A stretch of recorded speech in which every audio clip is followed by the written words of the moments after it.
আসসালামু আলাইকুম। আশা করি সবাই ভালো আছেন। আলহামদুলিল্লাহ, আমিও ভালো আছি। তো আজকে আপনাদের জন্য একটা রেসিপি নিয়ে আসলাম, সেটা হচ্ছে গোলাপ জামুন। তো গোলাপ জামুনটা আজকে আমি নিজের হাতে ঘরে তৈরি করতেছি। এমনিতে তো আমরা বাজারে কিনতেই পাই বা কেনাটা খাই, আর মনে করেন বাসায় সেরকম বানানো হয় না। তো আজকে সবাই বলতেছে যে গোলাপ জামুনটা খাবে, তো তার জন্য আজকে বাসায় রেসিপিটা বানাচ্ছি। তো ভাবলাম যে সেটা আপনাদের সাথে শেয়ার করি। তো চলেন দেখি কিভাবে গোলাপ জামুনটা বানাইতে হয়। তো গোলাপ জামুন মিষ্টি বানানোর জন্য আমি এখানে নিয়ে নিয়েছি আটা, লিকুইড দুধ, গুঁড়া দুধ, আর হচ্ছে ঘি। তো এটা বাজার থেকে কিনতে পাওয়া যায়, যেহেতু আমার কাছে হোমমেড ঘি নেই, তার জন্য আমি বাজার থেকে কেনা ঘিটা নিয়ে আসছি। তোমার জন্য মিষ্টি বানানোর জন্য প্রথমে আটাটা আমি ঢেলে নিতেছি।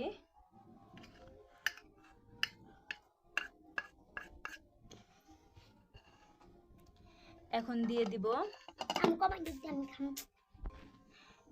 দিয়ে দিব গুঁড়া দুধটা।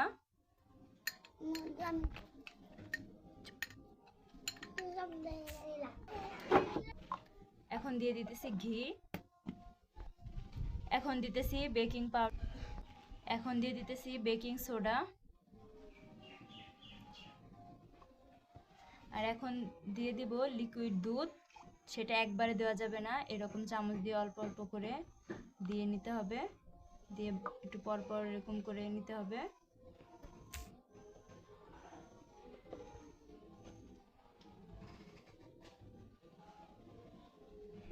তো হাত দিয়ে ভালো করে এভাবে আটাটাকে মাখিয়ে নিতে হবে। তো একটু পর পর দুধ দিয়ে আপনার আটার মতো একটা খামির তৈরি করে নিতে হবে, একবারে বেশি দুধ দেওয়া যাবে না।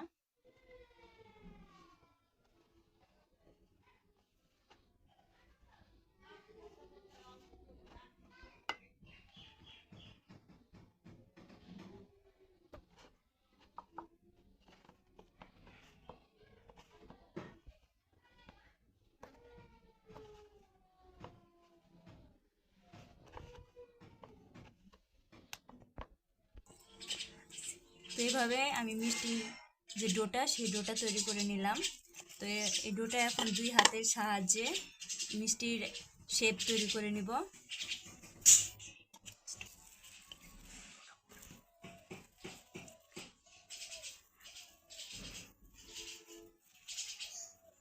তো দুই হাতের সাহায্যে এভাবে আমি মিষ্টির একটা শেপ দিয়ে নিলাম। দেখেন, যেরকম একটা মিষ্টির শেপ দিয়ে নিলাম। ধুলা হয়েছে, ঠিক আছে। তো এভাবে আমি মিষ্টিগুলো তৈরি করে নিব আগে।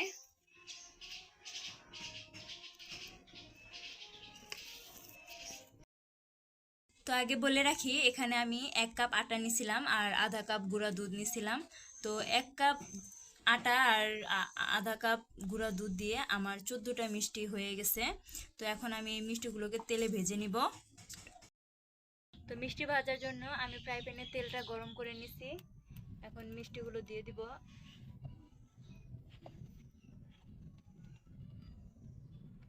দেখুন, মিষ্টিগুলো আমি একদম দিয়ে দিতেছি। তেল কিন্তু বেশি গরম হয় নাই, অল্প একটা দুইটা করে বুট বুট উঠতেছে। বেশি গরম তেলে আর কি মিষ্টিটা দেওয়া যাবে না।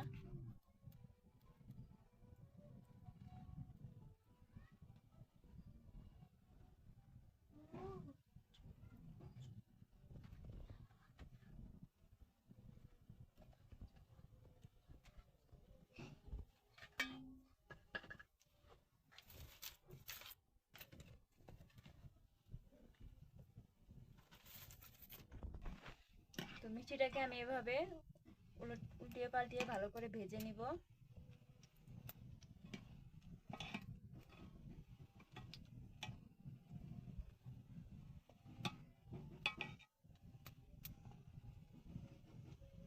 মিষ্টি যাতে ভেঙে না যায় সেদিকে লক্ষ্য রাখতে হবে, যাতে মিষ্টিটা না ভেঙে যায়।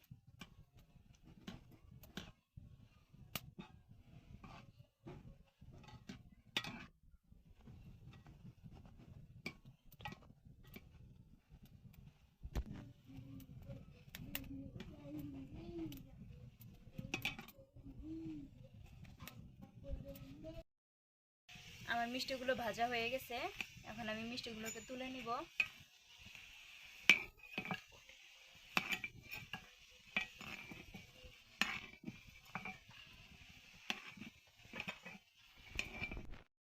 তো শিরাতে দেওয়ার আগে আমি মিষ্টিগুলোকে এভাবে ভেজে নিছি। তো এখন আমি মিষ্টির শিরাটা তৈরি করব।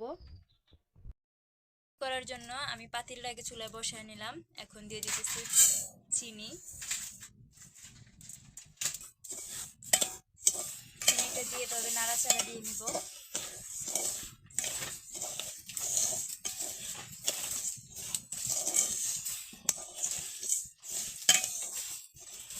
এখন দিয়ে দিব পানি।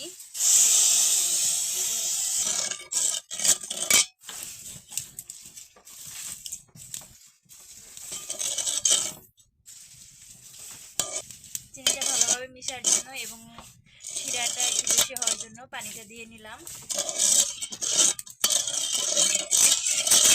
মিষ্টির শিরা তৈরি করার জন্য যে পানিটা দিয়েছিলাম সেটা বলক উঠে গেছে। এখন এর ভিতরে আমি মিষ্টিগুলো এক এক করে দিয়ে দিব।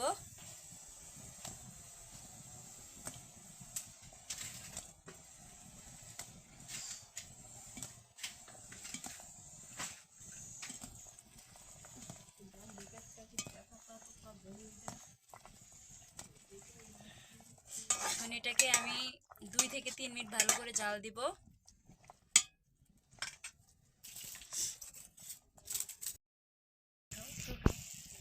এখন দিয়ে দিব 2টা এলাচ, মুখ ফাটিয়ে নিয়েছি এলাচের। তো আমার মিষ্টিটা বানানো হয়ে গেছে। এখন আমি মিষ্টিটা 30 মিনিটের জন্য রেস্টে রেখে দিব।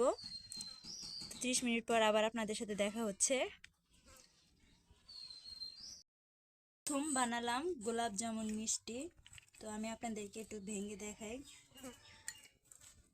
তো দেখেন একদম দোকানের মতো হয়েছে। আমরা দোকান বা রেস্টুরেন্টে যেমন দেখতে পাই, একদম সফট।